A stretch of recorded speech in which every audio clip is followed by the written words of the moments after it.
Hi, ladies. I hope you are enjoying the beautiful sunshine and you're ready for another adventure this week on the Oregon Trail. Let's take a peek at what we're going to learn this week.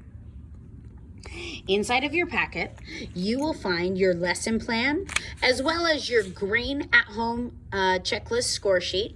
Please be sure to have that filled out and to send it back with your stuff on Tuesday.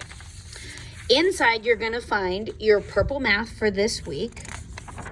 And you're going to find one division and one multiplication time test.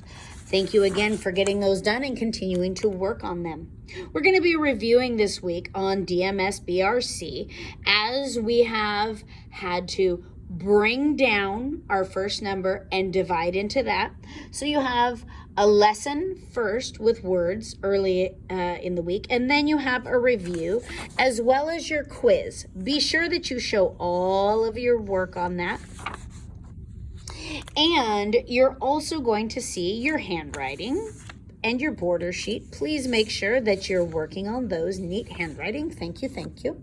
We're going to get started on singular and plural nouns. So I'm going to have you start with your grain packet, and you're going to have just 2 pages that we're going to be working on that.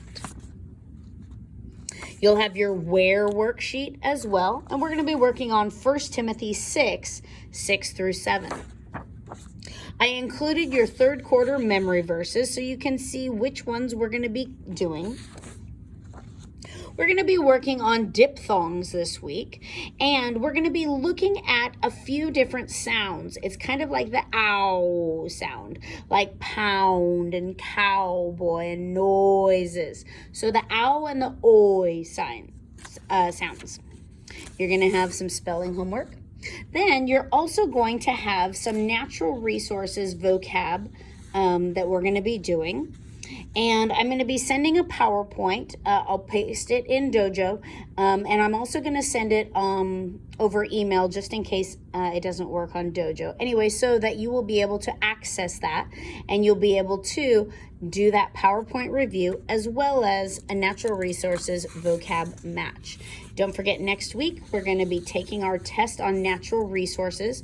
And remember, at the end, please make sure that you include all of those pages.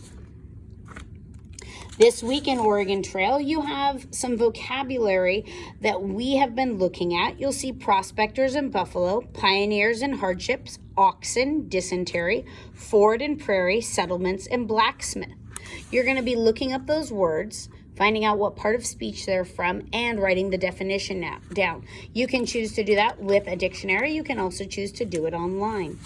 Then you're going to be writing a paragraph using those words inside of it. Also, you're going to be reading a few things about the Oregon Trail, and you're going to be looking at some of the stops along the Oregon Trail, and it's super helpful to know that there is a map on the inside that will help you. Knowing that there were several different trails to get to Oregon, California, and Utah. However, we're looking at the ones that went through on the Oregon Trail, starting in Missouri and ending in Oregon. Now remember, many of these states, actually all of them, were not states yet. These were a lot of different territories, but we look at the present day states that they would go through. For your oral reading fluency this week, we're going to be looking at dangers that were on the Oregon Trail. So you're going to be doing a 1-minute read, and you're going to be doing it 3 times. So that's the words per minute on this one. It says 4 times. You're actually only going to do it 3 times. Whoever is listening to you is going to ask you some questions about some of the dangers that were on the Oregon Trail. You'll also have a few other things to be reading about the Oregon Trail, and you're going to be creating some apps. I need you to think about if iPhones were available or Android phones were available on the Oregon Trail, what would be 10 different apps that you would choose to make sure you had on your iPhone or your Android phone if you were going on the Oregon Trail. You can write what it would be called, And you can give the little icon, you can design them. They do not have to be current apps that are available, but you get to do a little bit of creativity to be able to think, what would you want? Then on the back side, I'm going to have you write a sentence or two that would explain what your app is and how it would benefit you on the trail. You will also be continuing to write in your Oregon Trail journal each day. I'm looking forward to seeing all the different experiences or fates that you've had along the way. I hope you ladies are enjoying Oregon Trail and learning lots. If you have any questions, please feel free to let me know. Have a great week. Bye.